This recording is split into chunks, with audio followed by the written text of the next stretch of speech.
El Fondo Documental es Justicia. Brevemente he consultado los expedientes relacionados con el juez de distrito de Nuevo México en el periodo de 1829 a 1840, que es, me parece, la última referencia que indica, que está en este tomo. Por el momento me encuentro integrando un posible tema de doctorado relacionado con la administración e impartición de justicia en los territorios del norte de México para el periodo de 1820 a 1848. Y lo que espero encontrar es básicamente cómo se administraba justicia, de qué manera, quiénes eran los encargados de esa administración, cómo es que se procuró en esos primeros momentos de la vida independiente de México esta actividad tan importante, porque hay archivos tanto aquí en México como en Estados Unidos que nos dan una idea de cómo era esta actividad. Entonces es importante, considero, tanto para ese tiempo como para los tiempos modernos, recapitular cómo fueron esos intentos de impartición de justicia, cómo pues los jueces y las personas que tuvieron a su cargo la impartición integraban los expedientes y qué criterios tenían para juzgar y cómo lo hacían, que es muy importante para entender pues esta parte como parte de la dinámica social de la época en dichos territorios. Es muy revelador que desde el centro de México había una preocupación sobre la impartición de justicia, no solamente en el ámbito local, sino en lo federal, en lo que se conoce como jurisdicción federal. Y parte de ello es los nombramientos de jueces de distrito. En particular, en este fondo puedo encontrar no solamente los procesos de designación de jueces de distrito, sino también como un juez nombrado o más bien emprendió su viaje desde Ciudad de México hasta Santa Fe de Nuevo México, cómo fue su dinámica de interacción con el jefe político de Nuevo México. De hecho, este documento que se destaca es una queja que abre el jefe político de Nuevo México en contra del juez de distrito por haber retrasado el correo. El correo, de acuerdo a lo que he podido investigar, pues solamente salía 2 veces al mes, y el hecho era que era muy puntual porque tenía que llegar a Ciudad de México.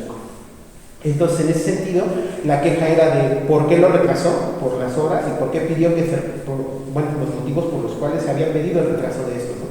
Y que era para el jefe político una cuestión que le molestó, porque hay documentos me parece que el departamento dice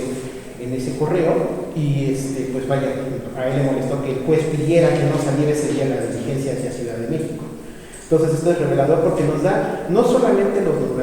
las actividades jurisdiccionales del juez de distrito nombrado, sino también las relaciones que tenía con las autoridades políticas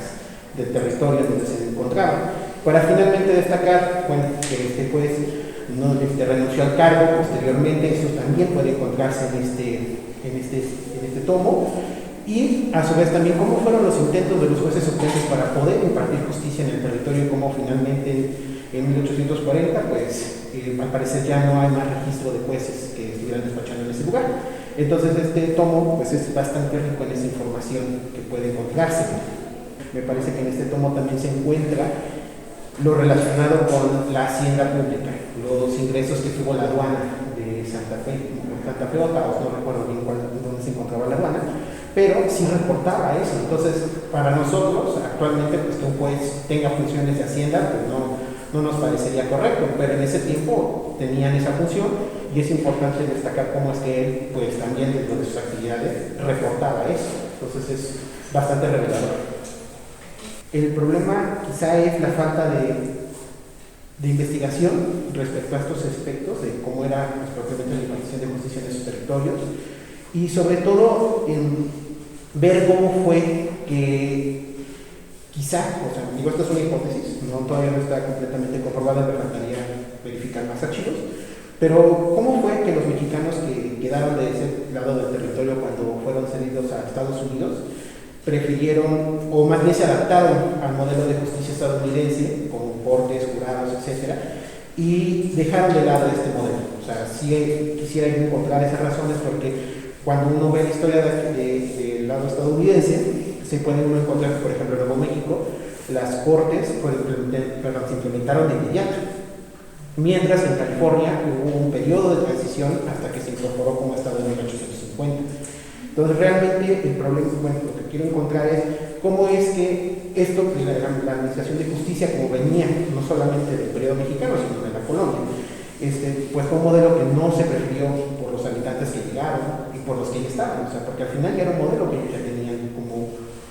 de alguna manera desarrollado. Entonces quisiera encontrar esas razones si es que es posible a partir de la consulta de estos archivos. Para entender un poco más las interacciones de los jueces con los jefes políticos y las autoridades administrativas, si hay un interés de conocer cómo son esas relaciones, que actualmente también sigue habiendo fuerte tensión entre la impartición de justicia y las autoridades administrativas, ¿no? ¿Cómo ven esto que ha sido, pues, de alguna manera, ha estado en el tiempo? Y entonces acercarse cómo históricamente se han dado estas cuestiones y sobre todo también que se apropien de esa parte de la historia que quizás, esto también es una hipótesis, lo tenemos como muy abandonado, ¿no? O sea, como que decimos, lo perdimos y ya no, o sea, eso es todo lo que estamos sabiendo, y no, o sea, sí hubo una dinámica social, hubo instituciones, entonces creo que las personas, las que estén interesadas, pueden acercarse al Archivo General de la Nación para que desde aquí puedan entender estas dinámicas.